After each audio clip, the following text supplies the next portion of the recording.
Assalamualaikum warahmatullahi wabarakatuh.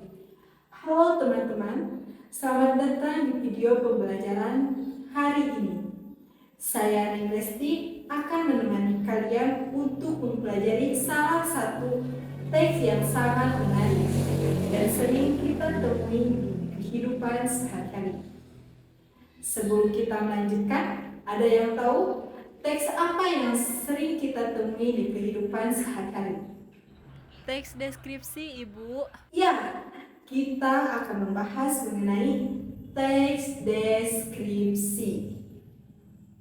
Sebelum kita membahas mengenai teks deskripsi, alangkah baiknya kita berdoa terlebih dahulu dengan mengucapkan basmalah bersama-sama. Bismillahirrahmanirrahim. Alhamdulillah, dengan bacaan basmalah bersama-sama, semoga kita dalam kegiatan pembelajaran online hari ini diberikan kelancaran dan kemudahan. Amin ya Allah ya Rabbal alamin. Baik, langsung saja kita membahas mengenai apa sih yang dimaksud dengan teks deskripsi itu. Sebelum kita membahas terlalu jauh, ada yang tahu apa yang dimaksud dengan teks deskripsi? Ya, teks deskripsi adalah teks yang menggambarkan atau melukiskan suatu objek, tempat, orang, atau peristiwa secara detail dan jelas.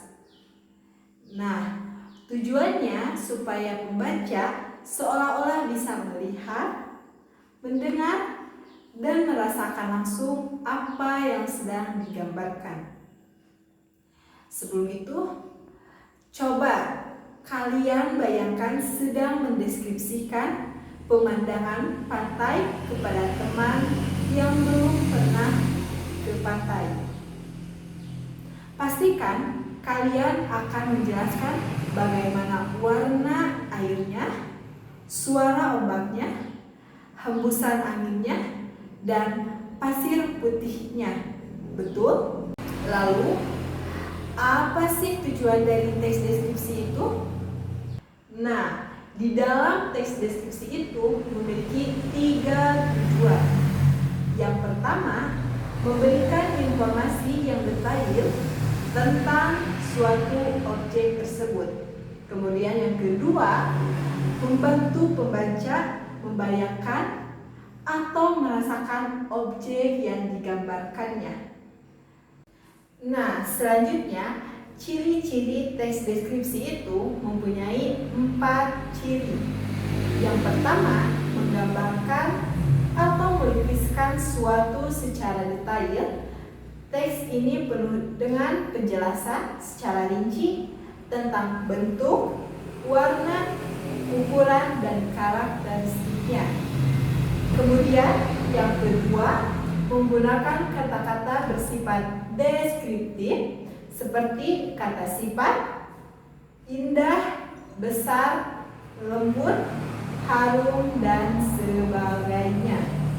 Kemudian yang ketiga, melibatkan panca indera yang menggambarkan atau melibatkan penglihatan, pendengaran, penciuman, perabaan, dan perasaan.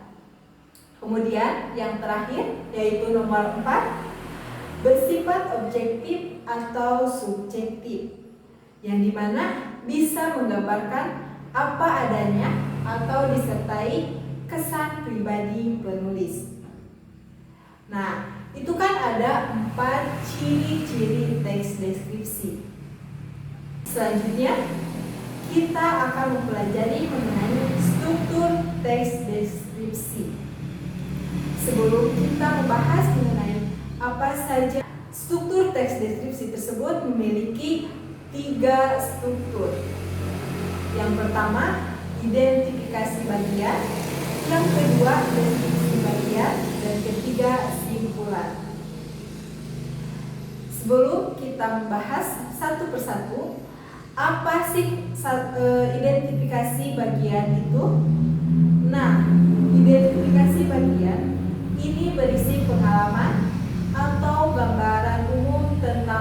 objek yang akan kita mendeskripsikan. Misalnya, nama, lokasi, atau hal-hal umum lainnya. Kemudian, yang kedua, itu deskripsi bagian. Nah, di dalam deskripsi bagian ini, kita membahas mengenai bagian inti yang berisi penggambaran detail tentang objek itu. Nah, di dalam deskripsi bagian ini, kita bisa menjelaskan ciri secara fisik, bagian-bagian, atau karakteristik khusus yang untuk dideskripsikannya.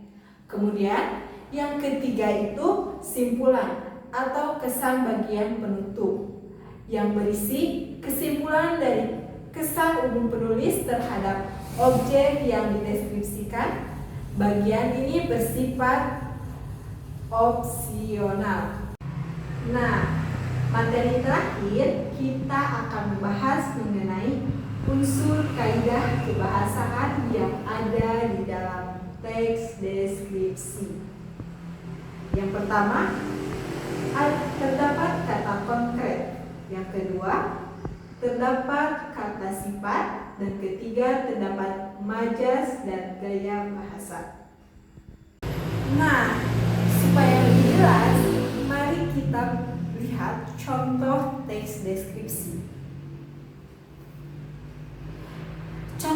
Contoh tersebut bisa kita perhatikan bagaimana teks itu menggambarkan objek secara detail menggunakan kata-kata deskriptif dan membuat kita seolah-olah bisa membayangkan objek tersebut. Nah, teman-teman, itulah pembelajaran kita tentang teks deskripsi hari ini. Sekarang, kalian sudah tahu pengertian, tujuan, ciri-ciri, dan struktur teks deskripsi. Jangan lupa untuk terus berlatih menulis teks deskripsi agar kemampuan menulis kalian semakin terasa ya. Sampai jumpa di video pembelajaran berikutnya. Tetap semangat belajar dan jangan lupa like dan komen. Terima kasih dan sampai jumpa. Wabillahi taufiq wal hidayah. Wassalamualaikum warahmatullahi wabarakatuh.